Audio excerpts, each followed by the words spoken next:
Hi, I'm Matthew Herzberg, and this is the Myopia Mindset. This podcast is your inspiration, motivation, and education on your path towards success with myopia management. And we are doing one of our Myopia News Monthly episodes where we're going to be covering some of the top stories that have popped up in the myopia management industry over the last month or so. We always say that in order to grow organically into the expert you were always meant to be, you need to know what's going on in myopia management. And one of the best ways to do that is to stay on top of the constantly evolving and changing atmosphere that is the news cycle in our industry. And to help me do that, I have back Dr. Andrew Brauer.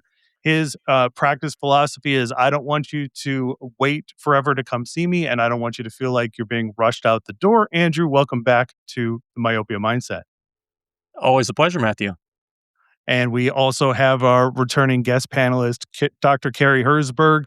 Cary, I said you're going to be on the first episode, and then all this news popped up for, for this episode that I was like, man, this applies directly to some pieces that you've wrote for us and some commentary that you've had in the industry. So we're excited to have you back. Welcome back to the podcast. Thanks, Matt.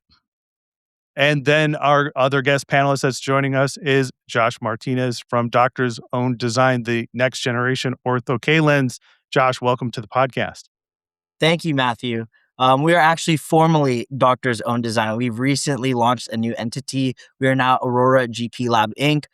We wanted to provide our customers with everything from start to finish. So we are now doing our own in-house manufacturing, shipping, sclerals, RGPs, the works, and obviously our flagship Ortho K designs. So thank you for having me. Yeah, congratulations. That's exciting news in its own right. I think doing all of that in-house is an absolute game changer for your production. Like I can remember, working as a clinical sales consultant in the past for J&J, and it was so frustrating when we ran into certain fundamental issues around whether or not we can get lenses to the account and how fast we can do that. Like if a patient breaks a lens or whatever. So I have to imagine now doing it all in-house is going to be an absolute game changer for you guys. Oh, absolutely. So our lab is in Arizona. I actually live in San Diego. I do travel to Arizona almost every week. And it is a nice thing. Before I'd have to wait and hope someone would pick up my phone call. Now I just walk right back to the lab and say, we need to get this out today. So really is great for our customers. It's great for me for customer service and things like that. And we're really excited to be cutting lenses again. I definitely miss the smell of the lathe. So, that's a huge thing. And Andrew can chime in here on the industry. Delays, right? You can't get lenses. I mean, it's like, if you can deliver it quickly to the doctors, that's huge. I mean, everybody's getting really frustrated with that. Yeah, I always tell them. Hung up on you're splitting time between San Diego and Arizona. Not much snow there, probably. No, not at all. Visit Chicago. In the summer, it's a little bit more cumbersome to go to Arizona. The weather difference is just hard to deal with. Sometimes like 110 over there, and where I'm at, it's usually like 75. But I always tell our customers, like, I can control how fast it leaves my lab. Once it gets shipped, though, it's UPS is, issue, and I can't really deal with that. But getting lenses out of lab, is something that we're really priding ourselves on right now. For the most part, I can get them out in the same day. So, yeah, that's huge. And if I remember correctly, Mark Cosgrove said that like that's how he came up was cutting lenses, and that's helped give him like a more advanced like expertise in lens design because he knows actually how these curves work. Like he can tell you from experience, like this is going to work or this just isn't going to work, because he knows from practical experience. Oh, yeah, absolutely. That's where I think that I have benefited so much from the diversity of our team. Mark started out in the lathes, cutting lenses in the lab, so he understands what a machine can do, right? And then there's the consultation side, which is we understand how it can perform, right? The math behind it. And then you have the doctor side, which is what Dr. Gill brings in, which is, well, here's what you said was going to happen based on the math, and then here's what actually happened on the eye, right? And so being able to take the experience from everybody on our team and kind of understanding how things work has really helped me in my myopia management career. And I'm just really thankful to be mentored by two great guys. Yeah, you're lucky. Yeah, you're really. It's an amazing pedigree to have as your mentors for sure. Yeah. All right. Let's get cracking on the news stories. I'll start with you, Josh. I'll hand it over to you after I read the abstract because I mean, this came out just in time for Myopia Awareness Week, and it was so big, I couldn't believe it. But a new advisory from the U.S. Department of Health and Human Services is raising concerns about the growing impact of screen use on children and adolescents, warning that excessive time spent on phones, tablets, gaming, and social media may be contributing to sleep disruption, anxiety, depression, reduced academic performance, and yes, myopia. The report argues that screen exposure now begins earlier than ever, often before a child's first birthday, and calls for families, schools, communities, and policymakers to take a more active role in setting healthier digital boundaries. Josh, what can you tell us about this report? Yeah, honestly, the report was amazing, right? I think it's the first time that myopia has gotten the spotlight that it deserves at this scale, right? So the Surgeon General report is really used for urgent public health issues that need national attention now, and there is a whole segment in there about myopia and how screen time is perpetuating that issue. And what I find to be the most interesting is the statistics for how much screen time is really being used by kids at certain ages. So I think it was like 2 years old, they're averaging, about 2 hours already. Toddlers and preteens are getting to 4 hours. And then between 13 to 18 years old, they're averaging 8 hours a day on the screen, which is just And insane that's for what me they're to. telling you about. Yeah, Yeah, making my shoulders hurt listening to that. yeah, and I'm getting a when I was neck pain reading right this piece, here.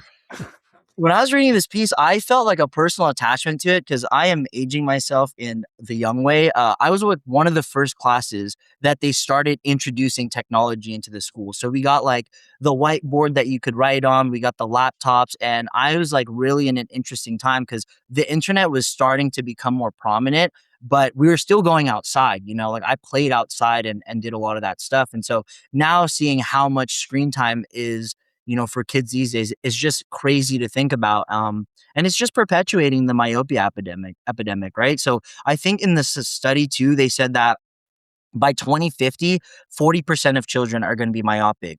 Well, we know that by 2050, 50% of the population is also going to be myopic. So all signs are just pointing to, the issue getting worse and worse. And I think that they did a really good job of explaining the number one prescription that I know we all know on the podcast, but most people don't think about, which is go outside. Right. Right? It's the number one thing you could do. They recommend at least 2 hours outside every single day. It's the number one preventative measure you can take as a child in myopia. So parents should send their kids outside. And I think that it's the easiest thing to do, right? There's no cost barrier to it. It's a fun thing to do. Give yourself a break. The other thing that was really interesting in the study to me was how many other facets of life is it affecting, right? So obviously we're the most tied in myopia and how that affects us. It's our industry, but everything else that revolves around it too, like the physical and metabolic health, educational outcomes, mental health and substance use, like there's just a lot going on with, increased screen use. And so if we can just get people off the screens and get them outside, I think that would really help the issue. One of the things that I wanted to talk about too is, do we think that the school system and the way that things are set up right now, being that things are done so digitally, are school systems prescribing myopia inadvertently? Like, is that Mm. a byproduct of what's going on right now? Are we accidentally making kids more myopic by adopting technology in the classroom? I don't know. What do you guys think? Yeah. Andrew? Oh, Josh, so you nailed it. One hill that I will die on is that everything is connected. Yeah. And, eye care is a small part of healthcare. Myopia is a small part of eye care. And so we get siloed into our one little area and we get to thinking that we address the myopia and we don't have to worry about that other stuff. It's all other stuff. It's Oh, all yeah. related. Everything's connected. And, I was really happy that they included myopia in this because there have been a lot of things that just address the mental health, which is important, or just address the metabolic health, which is important. But it's everything. It's all of this. Maybe you guys, a few years ago, there was a pretty popular book, The Anxious Generation. Jonathan Haidt came out and wrote a really nice book about that. And it expands into every part of life. In our silo, you could prescribe the best ortho-K treatment, textbook, perfect. But if that kid is staying up 3 hours at night with his retainers on, looking at his cell phone at 3 inches, it ain't going to work. Either from a clinical standpoint or a progression standpoint. And so that's the number one takeaway that I had. It's all connected. Don't forget that. Address all these things. Every myopia consult should include a talk about lifestyle and hygiene and environment. And I know Cary has been beating this drum for a long time. Amen, Andrew. Yeah, my newest grandson. There's no these devices. He's now a year old, and he's learning how to play with blocks and 3D. And he's in a 3D world. So keep, behavioral things is huge for your patients. There's nothing that's in writing that says they have to start these devices early on in life. In fact, you don't want to. The American Pediatric Association says plainly they shouldn't even start before 8 years of age, even any contact. So, stay off of these things as long as possible, and you will save them much more than myopia. Their whole lifestyle and how they look at the world will be so totally different. So, yeah, it's growing. Such a huge amount of our space is now occupied with this. It's alarming. Yeah, the grandson he's talking about is my son, and he's a year old, and like the way that my wife and I look at this is that it isn't just myopia that we're worried about when it comes to his screen time. My wife is nearsighted, so obviously that is very important, and it's very important to me because of the industry and my career and my family being involved in this industry.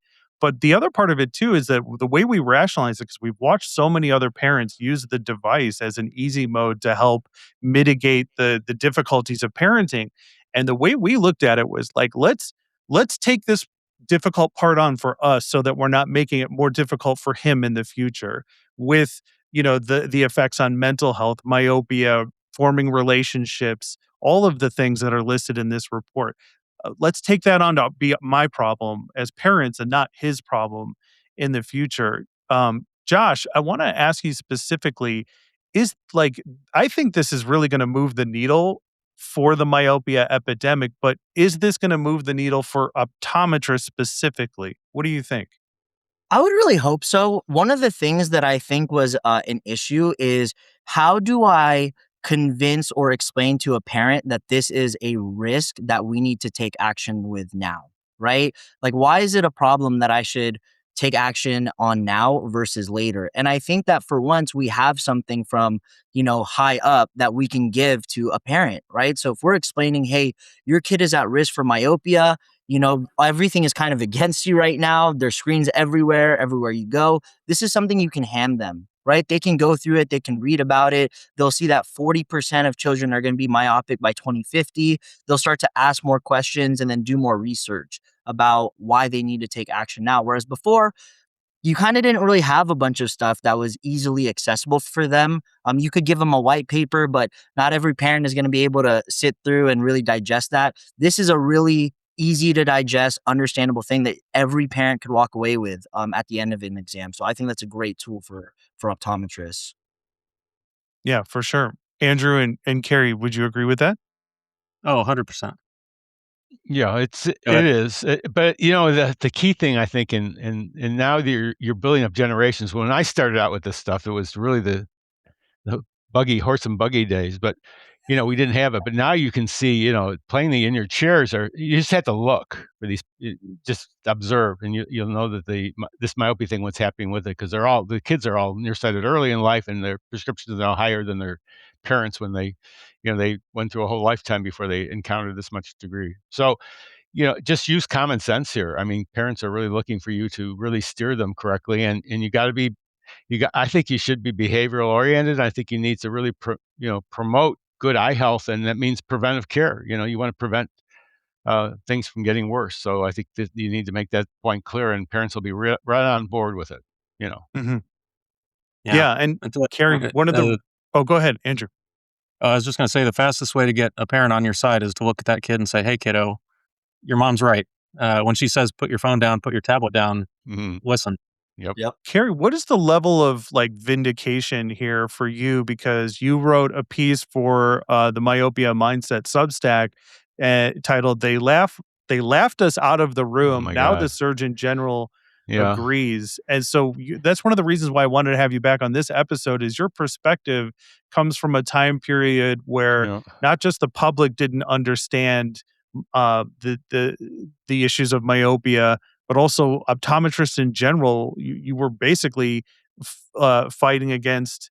Oh my God! Yeah, the whole community. It was we were using Ortho K predominantly because it was the only thing available back then. Very effective, thank God. But we didn't know these other things. Came about because we got the FDA approval on, and went from there. But yes, it was. There are very few of us fighting this fight, and most of the doctors looked at us like we were crazy. Like, what do you want to do with myopia? Is the bread and butter thing. That's why people come back to my practice. I can make new glasses, new contact lenses. Why would I want to do anything about that to keep that limited? So the whole idea of preventive care back then was just, it was, you saw at the same time diabetes and obesity happening, and it was a tough sell, but it is a pleasure to see you guys, promoting this stuff, because it took us a long time to get that in the forefront. And now it's definitely in the forefront, isn't it, Surgeon General? So, I mean, it couldn't be any more forefront than that. So it's good news. It really is. Now we need to use it. Doctors need to get in there and start using this information to promote the good myopia care. Yeah, and that's actually something that I wanted to comment on. I think everybody here and a lot of people that are really in the myopia space have been arguing that it needs to be the standard of care. Every kid should be getting screened for myopia. And this really just helps propel that argument, right? It really should be the standard of care now. Yeah, Josh and Andrew, that it's a disease. Okay, we've for so long we've called it a refractive condition. It's part of our problem actually, is we condition the patients to look that way, and now we need to change the dialogue into that this is a disease. This is an unnatural process that's going to affect this child for the rest of their lives, and we want to limit it as much as possible. Heck, we want to prevent it if we can. So this is something we need to take a very active role on, and it's huge. It's huge for optometry. It's huge for medicine.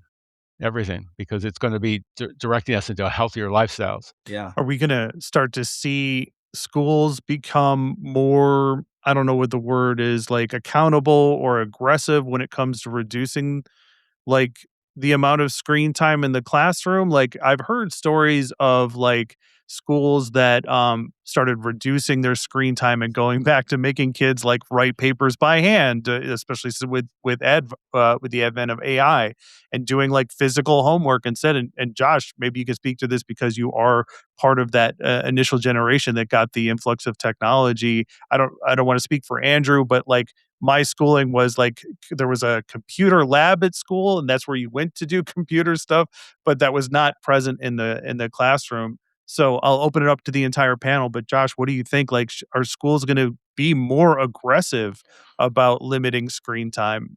Do you think? The optimist in me says yes, right? But as we see with a lot of things, it usually takes it a while to catch up, right? So the trend has been, let's introduce technology. It's going to be this big thing, which it is. Technology has been great, but then it's always like, what's the balance, right? Can we do something and should we do something is always the argument when developing new technology, in my opinion. And so I think that the schools will start to do it, but it's going to take a while for them. And then two, it's hard because, especially now in the workplace, everything is digital as well. So are you doing a disservice by not keeping them? It's like, which battle do you want to fight and which one's more important, and how do we balance both? So yeah, we are the gatekeepers here. Ophthalmology, we're the gatekeepers. And so we need to, that's our role. I mean, who's going to talk about vision? Who's going to talk about eye health? Except, it's us. That's what we do. So we need to be really conscious of that and keep that going. As a gatekeeper, we need to promote this from the top of our organizations down to the bottom. It needs to be everywhere that we promote good eye health and, the proper use of devices and proper time off and everything else, working distance ergonomics, you name it. Well said. Andrew, I want to pose a question to you because, and any of you can speak to this, but like it's really hard to get ECPs to like lock in what their recommendation is for visual hygiene, right? Like I think a lot of parents ask for very specific numbers. How much screen time should there be? How much outdoor time should there be? And I think a lot of ECPs doing myopia management kind of struggle with what their recommendation should be to their parents. When you engage parents around that visual hygiene conversation, like what are kind of like the best practices with screen time? Like, do you tell them only 2 hours a day outside of school, or whatever the case may be? I mean, I think that 2 hours is a good anchor point to kind of use. I will actually kind of throw it back as um, you know, you have a lot of great content on here, and I take away so much from it. And I'll just repeat back what I think you and Brianna Rue talked about not too long ago. And that is, she says, hey kid, how much time do you spend on a screen? And they give an answer. How much time do you spend outside? And she says, does that sound like balance to you? And, once in a while, they'll give you a good answer that you feel happy about. Then it becomes a question of, do you trust them or not? But, but yeah, most of the time, if the kid says, well, I spend 6 hours a day on my screen and no time outside, they get that. Like, they're not going to remember the number. They're not going to remember your exact recommendation. They're going to remember, oh, this should be kind of balanced. And, I think everybody's different. For the people that are really dialed in and really focused on that, yeah, maybe you hammer it down and, you say at this age, you need this much or less of recreational screen time. But I use 2 hours per day of recreational screen time as a general guideline. But that balance, I think, is probably even more important. It makes me wonder if maybe the better recommendation is, like you said, with the balance part, but also just saying more outdoor time, like the less screen time, but more outdoor time, right? Because that's something that everybody can improve on. There's the general need to like blast the patients. There's this desire to blast parents with like all the information because that makes us feel like we are doing something and that we're positioning ourselves as experts. But parents have so much going on in their lives, and how much of that are they going to retain, right? So clear, consistent messaging is probably the best way to go. Like, keep it simple. It's not normal what they're doing. It's not natural. It's not normal. It's not healthy. Yeah. So, let's get to it. Let's clean it up. I actually have a quick question for you. So, the kid in me just wants to ask. So if I'm on the screens like 4 or 5 hours a day, if I go outside for 8 hours a day, am I balancing that out? Or is it really like, no matter how much time I'm spending outside, per day, I really should keep it to, 2 hours minimum or maximum? It's a great question. I don't, yeah, it is a great question because it's, we don't spend the time outdoors anymore as a society, unless we're going to sporting events or we like to bicycle ride or something like that. We had an activity. But most kids don't. I mean, in my experience, my kids that, the kids that come into our practice spend enormous times indoors and very little of it outdoors. And we would promote them going outside. But I don't think you need to do 8 hours of activity outdoors. I think a couple hours is adequate. But I think more importantly, what the message I would get across to the patient is that, first I would work on teaching harm and distance, which is, getting the proper distance so that they're going to hold things to the eyes. And then I would talk about, something you can do on an iPhone. Can you do it on your tablet? Something you can do on your tablet, can you do on your desktop? Something you do on your desktop, can you do it on a TV screen? So I'd move them back. I think that's more important than anything is the distances they're working at. All right. If we don't have anything else for this topic, thank you so much, Josh. An article from Optometry Times by Mark Bullimore highlights a growing debate in myopia management that is intensifying after the FDA issued a complete response letter to Sydnexis for its low-dose atropine treatment SYD-101, despite the company meeting the primary endpoint of its phase 3 STAR trial. In a recent commentary, researchers and clinicians argue the decision may represent a shifting of the goalposts, raising broader concerns about how the FDA defines clinically meaningful outcomes in pediatric myopia treatment. The controversy has sparked discussion across optometry and ophthalmology about innovation, regulatory consistency, and whether the U.S. is falling behind other regions like Europe, where the therapy has already been approved. And Cary and I have definitely discussed this topic to the nth degree. And Andrew, this is definitely why I wanted to get your take and have you go into more detail about this, because this topic kind of inspired this podcast. Because when that rejection initially came through for SYD-101 and that the petition came online, you and I started talking about it on the phone and started talking about how, like, there's information that we take at face value, and then once you dig in, what does that reveal? And I don't want to speak for you, but like, what is your position on all of this, and what can you tell us about the article? Yeah, man, like, what a freaking mess, right? Um, Yeah. it's not good. So, I mean, I think you cannot have a game where people change the rules in the middle of the game. And I think if there's only one takeaway, that has to be it. Um, you know, the FDA provided guidance on what it would take to get approved. They met that guidance, and they didn't approve, at least not yet. Now maybe they come back and they approve it in 3 months, and it's all water under the bridge. But it's going to be a big problem if this continues not to be an isolated incident. I think as we dig down deeper, um, no, the results were not incredibly impressive or anything like that. But it is a tool in the toolbox. It does have a place.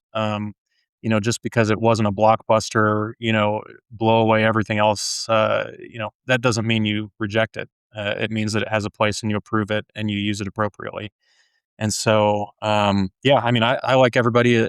I'm disappointed that, the approval didn't come through.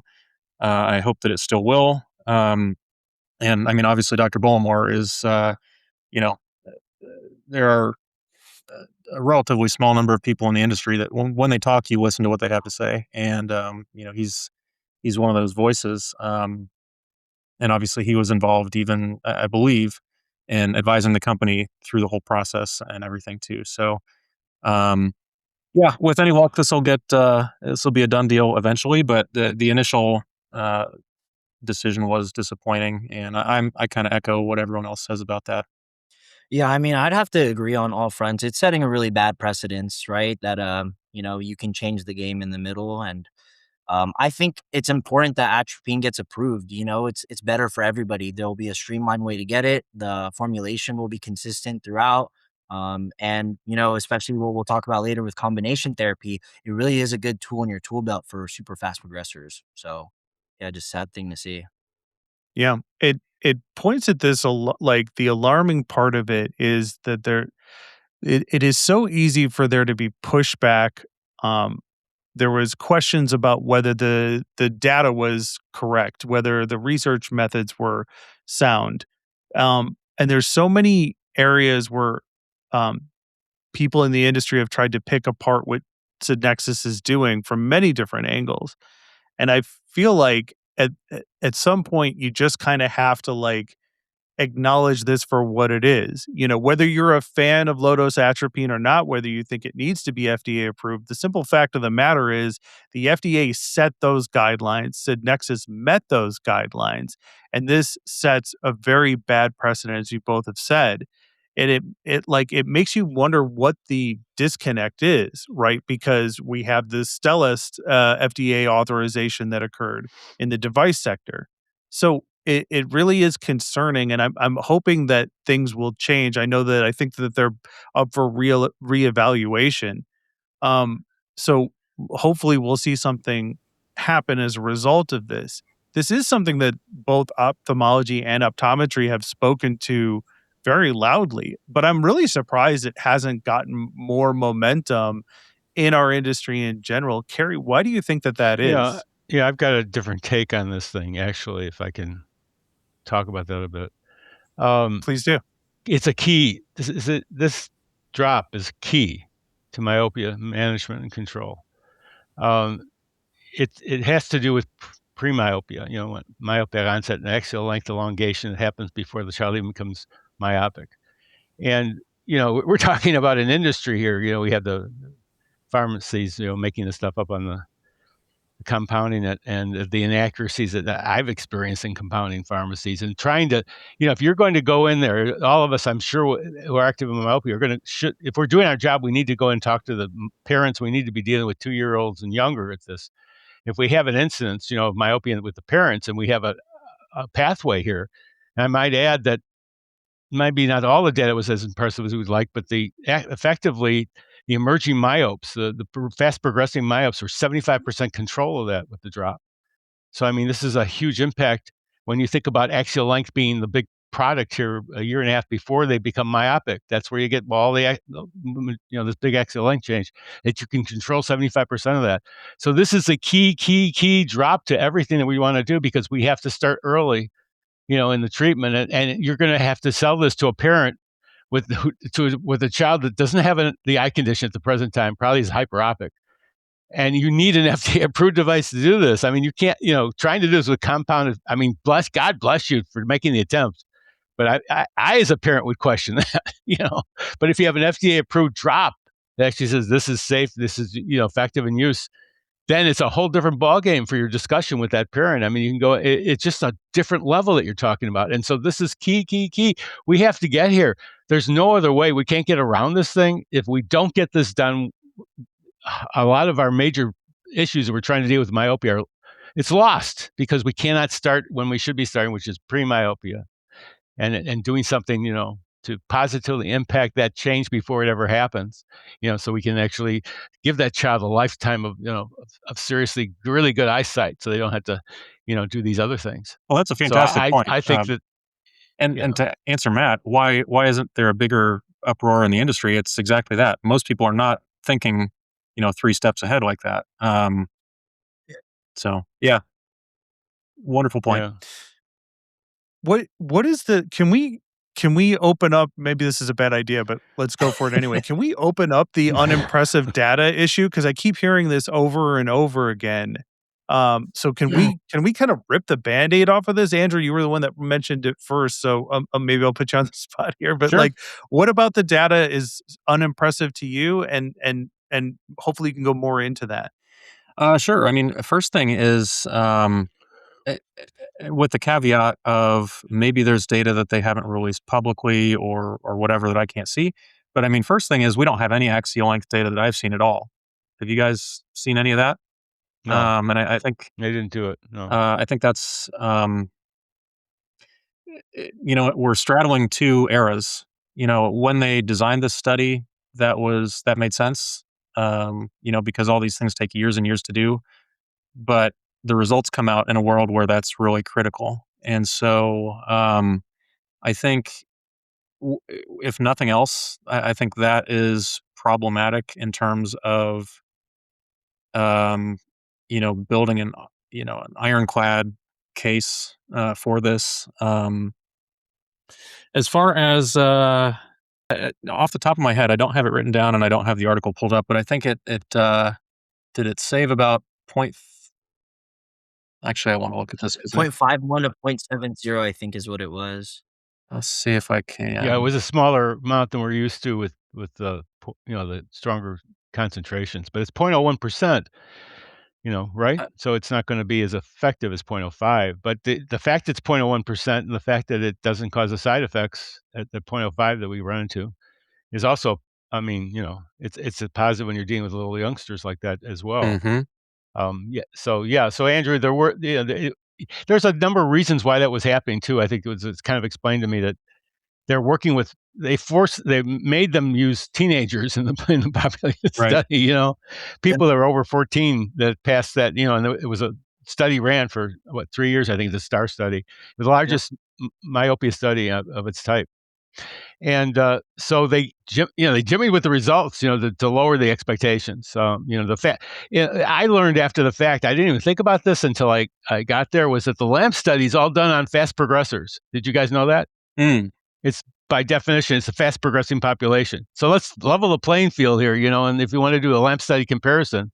And the other thing is that, as I understand, I can't go into this too much, but the way this drop is stabilized is beyond anything we've ever seen as far as what they can do. And you can get 0.01% when you first use the drop, and you get 0.01% many, many months later, rather than these other compounding solutions that who knows what you've got. What will it be in 2 months or even 30 days after you use it? Yeah. So it's an important point, I think, that it's different from the other 0.01 studies. And truly 0.01 has been such a it's been a catastrophic thing, because you see a study that says it's really, it's effective, then the next study it's like, what? It's trash. Yeah. And up and down they go. So it's like, we're dealing with that kind of an environment. So I think, we need to step back a little bit on this and take a look at the fact is that what was actually done here and why the results weren't quite our expectations, but we're very effective for what we should be looking at, which is these fast progressors, which is 75% control, as I understand it. Yeah. So that's, maybe if we level that playing field, made it look as the LAMP study set up on fast progressors, we would have a different result. Not to mention, Europe also approved it on shorter data, right? So it's really weird that the U.S. is not sticking to it and getting the it FDA approved. asked them to do this. They said, this is how you do it, and they did it. Yeah, it's just a weird thing going on. So it was. Yeah. I've seen the same point raised, Andrew, about the axial length data, which I think is absolutely important.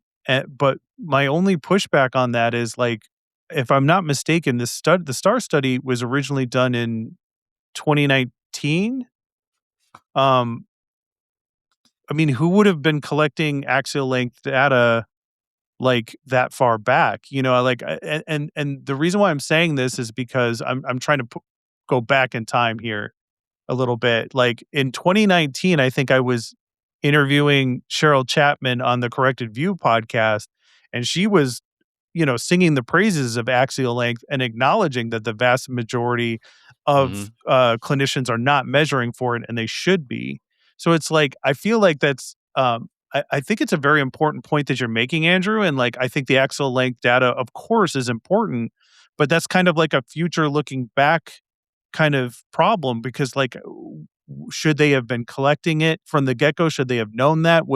Should that have been set by the FDA? Like, those are the questions that get raised for me. It's like, yes, I'd love to see the axial length data, but who was measuring for axial length back then? No, who was producing equipment that could be, you could purchase for that? I mean, I bought a used IOL master, thank God, because it was expensive enough as it was. There wasn't really anything on the market that was available, I mean, at the time. And now we have this great explosion, right? Everybody's doing it. So you didn't have that atmosphere back then. And unless you wanted to do something like that, you didn't have access to it. And, and for us crazy guys and gals who do something about myopia, I mean, it's mandatory we have that. But for most doctors, they still don't have axial length data. They still don't collect it. So we're one of the few. And I think even, again, the bottom line, they set out some guidelines, they met the guidelines, and they changed the rules in the middle of the game. That's not cool. They pulled the rug out from underneath them. But even beyond that, I still have not seen any explanation for why.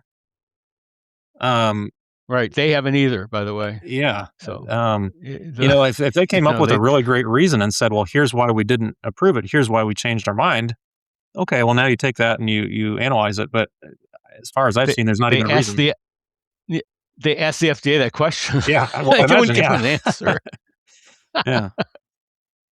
Yeah, that's a great point, Andrew. Like, if the FDA had come back and said, hey, we're rejecting this because we want axial length data, and even though we didn't ask for this before, this has become, to our knowledge, way more critical in collecting this, as far as collecting information. So we need now axial length data, and essentially that creates a whole new can of worms as far as problems for Sydnexis to then deal with, right?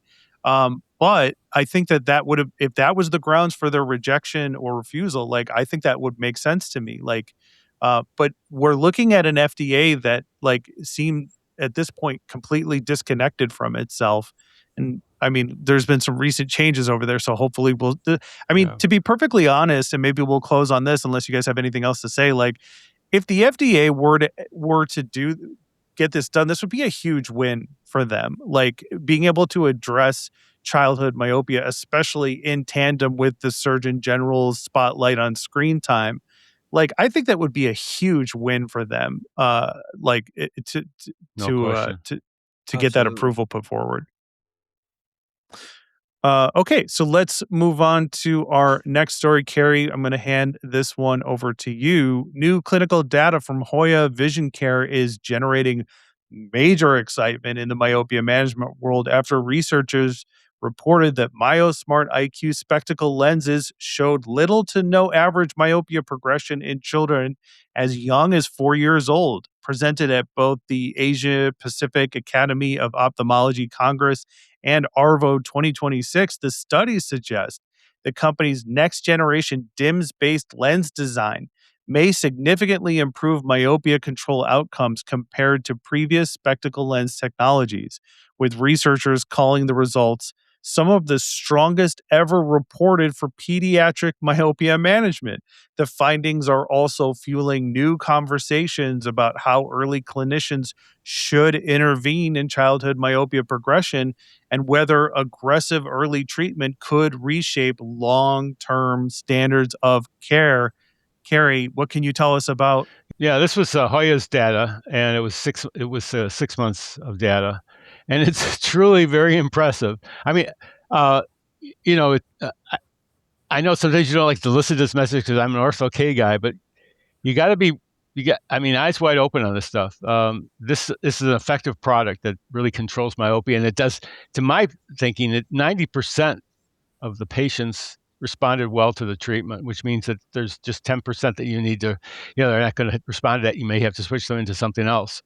So, to me, this begs the question of why aren't we doing this? I mean, we always had excuses about, I don't want to fit my patient with, I've heard this today that doctors don't like to fit kids with contact lenses. I mean, I heard this 40 years ago. And, maybe I don't want to do Ortho K, maybe I don't want to do atropine, but here you've got glasses. I mean, you went to school. I mean, we all learned how to do this. So, what would be the reason why you wouldn't prescribe this to a patient, right off the bat? I mean, to take care of that thing. And the good news here is that I think this is raising awareness. This is lowering that amount of doctors that really can get out from under this thing now, because, you see this very impressive data coming through, and this is what we want to do. We want to control this myopia as much as we can. Now, yes, there are some caveats here. The glasses had to be adjusted properly. I mean, this is a control study. I've done this work. I've worked in FDA studies and all the like. And you can't expect the same situation in a practice situation you can under these control circumstances. You have to make that point. So you don't know if that's going to be able to be reproducible in a doctor's practice, by fitting this lenses.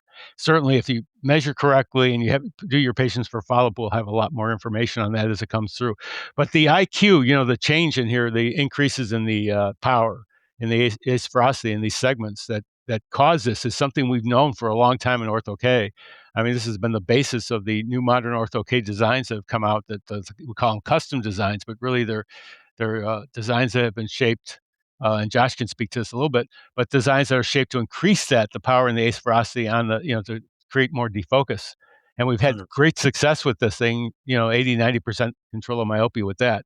So it's nice to see that the glasses now are responding, that what we were able to do before. But this is something that you guys are familiar with. Eddie Chow brought this stuff to the first time with his 5-year retrospective studies and all the things he did with lens design. He's one of the pioneers in this. So anyway, we know that increasing the power and aspherosity of that segment, and then causing more of the blur, the myopia blur in the retina, and the contrast will cause, a greater effect as far as controlling myopia. And so they've done this, and they've effectively changed it. It's been brilliant. I really applaud their work. And the other thing I want to talk about is that, they had up to 4-year-olds. And I know Andrew's online too, and he sees these questions. Well, people don't know if they should, my child's only 5 and it's only approved for 6, is it safe for my child to wear these lenses, or my child's in my teens and it's only approved up to age 12. Is it safe? This is something, hopefully as this data gets out, I mean, because the FDA's guideline only, we always have that. Doctors ultimately the source of the decision here, what they're going to prescribe for their patients. God, I hope so. It maintains itself. So the doctor can do off-label if they want to call it that. But it's hopefully that dialogue, that exchange of, is this okay? Is this legal? Is this okay for my 5-year-old will go away now that people understand that we are seeing these results. I actually want to hit on that because I think that is so important, and so many people have a fundamentally wrong idea about that. Studies do not tell us what we can do and can't do. They do not tell us what we should or shouldn't do. Studies tell us how to understand what happens. And when you understand the mechanism, when you understand what's happening, you can extrapolate that to people not in the study. There are very specific reasons that they include or don't include certain groups in the studies. And so, yeah, I mean, that's heartbreaking that you hear about it, and those are just the ones that post something online. You know, there are kids out there that could be in this thing, and the doctor, the optician, whoever it is, says, "Well, sorry, I mean, you're 4. We can't give this to you for another few years." Well, actually, now with this study, you can, but we don't have MiYOSMART in the United States. But Yeah, no, we don't. But yeah, I mean, it's heartbreaking that something that kind of fundamental and important is misunderstood quite a bit. So, yeah. Well, I see this, of course, as primarily a young kid technology. I don't see any progressive adults choosing to wear this. I mean, we know this. The way these work is we get clear center, blurry periphery, and we're willing to accept that to a certain degree, and it depends on your situation. But um, you know, eh, when we try to make these things more effective, we make that clear center smaller. We make the blurry periphery blurrier. And to some degree, I do have hesitations about that. It's always a balance. It's always, pros versus cons and weighing it out for the individual.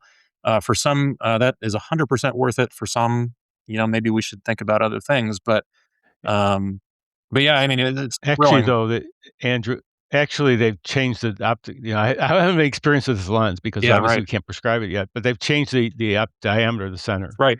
They've actually extended it. Oh, I think they wider for that reason. I think it's smaller. I think they made it smaller. Yeah. Yes, they made it smaller. I think so. Yeah, I thought I read that they. Okay. They moved the defocus centers segments closer to the Well, center. that would make sense. That would create better myopia control. Yeah. Yeah, more peripheral defocus. I had read that maybe it was a Stellus 2.0 that they actually made a wider center. We'll fact check the episode afterwards. Yeah, we need fact checking here. Good point. So here we can conclude that they either made it bigger or smaller. I can say with 100% certainty. No, I mean, I think this is great. Obviously I'm more an ortho K guy also. That's really our bread and butter. I'm the most knowledgeable in that compared to the other modalities, but it's not always a good fit for everybody, right? One of the things is it's a cost barrier. It's going to be more expensive than the spectacles are. And I think that what's important is that more people are getting into myopia management. And so if this is a product that'll help you take that leap, because it may not require as much specialized machinery, it doesn't require maybe as much training as Ortho K would, and this is kind of your step in to get into the myopia management, I think it's a great thing, and then eventually your practice evolves and you start offering more and more products because not everybody can fit into one thing. Somebody might be great in spectacles, other person that might not work, Ortho K might not work for them. So you put them in soft multifocals. And so I think as the tool belt expands and as products get better, this tends to happen. And so with every article that we've been discussing right now, all it's doing is really bringing more light to the issue. And just from an industry perspective, you can see what that's done. 20, 15 years ago, how many modalities did you have to offer and how many brands were there? Today, how many how many modalities are there now? And more they're getting FDA approved. So I think it's a great thing for the grand scheme of things. It's a really, really good thing for the industry, patients, and parents worldwide. So let's not forget too that Ortho K, as wonderful as it is the learning curve, and that's what Josh is about here. The learning curve is not as easy as we'd like to have it be, and it's a hard thing for a lot of our colleagues to get into. So you need, what could be simpler than glasses, right? But we might find that the learning curve with fitting these glasses might be an issue too. But we shall see. Yeah, we're gonna find out some things about that. Yeah, how you doing, kid? Yeah. Well, great. Maybe not. Yeah. Yeah, maybe that big lens doesn't work, that's in that frame. It reminds me of when we had David Ng on the podcast, and as Americans, because he's a Canadian ECP, and as Americans, we're talking about how great it is to have all these options, and he's just like, "Oh, that's so cute," because in Canada we have way more options than you do. Yeah, and you guys are acting like it's an embarrassment of riches, but it's very limited compared to what they have over in Canada. Yes, it is. I think the biggest issue is the follow-up care aspect of it. Cary and I have talked about this offline. Yeah. If you can't even convince an optometrist to charge appropriately for their time in doing follow-up care, I wonder if that is going to diminish their interest in even doing follow-up care, right? Because they don't think that they should be able to charge for it, and so they're not gonna do it because it doesn't fall into the plague of this, like, insurance, see every patient in 15 to 20 minutes model. It just does not become economical for that practice to do that. How am I supposed to charge them for follow-up? And it's like, well, for a myopia management specialist, you got to charge for your time. That's important. Like, you have to check back in. Cary, I'm going to echo something that you said recently where you're like, if a doctor prescribed medication for you for hypertension but didn't do a follow-up, you would fire that doctor. You So should. I'm wondering Just fire him. I'm wondering if right, It's great, malpractice. Is it so? But that's our problem, isn't it? That's really our problem. Yeah. Because we don't look at it that way. We're doctors, but we don't act like doctors. Okay, we have all these other professions to take, look at and take guidance from: dentistry, medicine, whatever it is. They're not doing that. They do it, but we, for some reason, question the fact that we should act as doctors. It's not natural for us, I guess. I don't know. It's a challenge. It's a challenge. All right. Anything else to say about this topic? I think we're good. Okay. Yeah. Josh, thank you so much for joining me. If anybody has any information or wants to reach out about any information, has any questions, wants to know more about Doctor's Own Design and what you guys are doing over there, how can they get in touch with you? Yeah, it's our direct line, or my direct line, is 858-788-1601. Email's easy. It's jmartinez@doctorsowndesign.com. Those will be switching over to Aurora GP Lab soon, but all the emails will still forward. Good for you guys. Congratulations. Thank you. Super active on LinkedIn and everything else, so feel free to any questions you have. Yeah, I'm excited to get all three of you on the podcast, you and Suk and Mark. I think that would be great to talk about like what led to this move and like what's going to develop for you guys and what can people expect, because these are big changes for y'all. Oh yeah, we have some really exciting stuff coming out in terms of just products that we're going to be launching out here, and just our software and things like that. So it's going to be fun. And plus, me, Dr. Gill, and Mark Cosgrove on one podcast, you will enjoy yourself. I guarantee that. So. Andrew, if anybody has any questions or wants to know more information about you online, how can they do so? Yeah, well, thanks. Yeah, I wish I could do this all day long. This is always a pleasure. Email is easiest. It's c@eyecaredupage.com. So that's just SEE@EYECAREDUPAGE.com. Cary, if anybody has any questions for you, how can they get in touch with you online?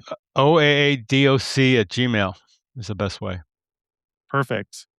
And this is the part where I'm going to sell you. If you enjoyed this conversation, if it's an asset to you to have experts come onto this podcast and start breaking down these news stories for you to digest, there's a lot going on in myopia management. There always is. It's a constantly changing landscape. And if this was useful to you, if you enjoyed it, then please consider supporting the brand, the podcast, the Myopia Mindset. You can do so on our Substack, myopiamindset.substack.com. And it's basically the cost of a cup of coffee each and every week, $12 a month. So I like to say, hey, if you would buy Matt Herzberg a cup of coffee each and every week to have on awesome guests like Andrew and Josh and Cary to talk about these topics and keep you updated, then please consider becoming a paying subscriber of the Myopia Mindset. That can be done on our Substack. myopiamindset.substack.com is how you do so. All right, Josh, thanks again for coming on. I can't wait to have you back. Cary, always a pleasure. And for everybody else, we will see you at the next one. See ya. See ya.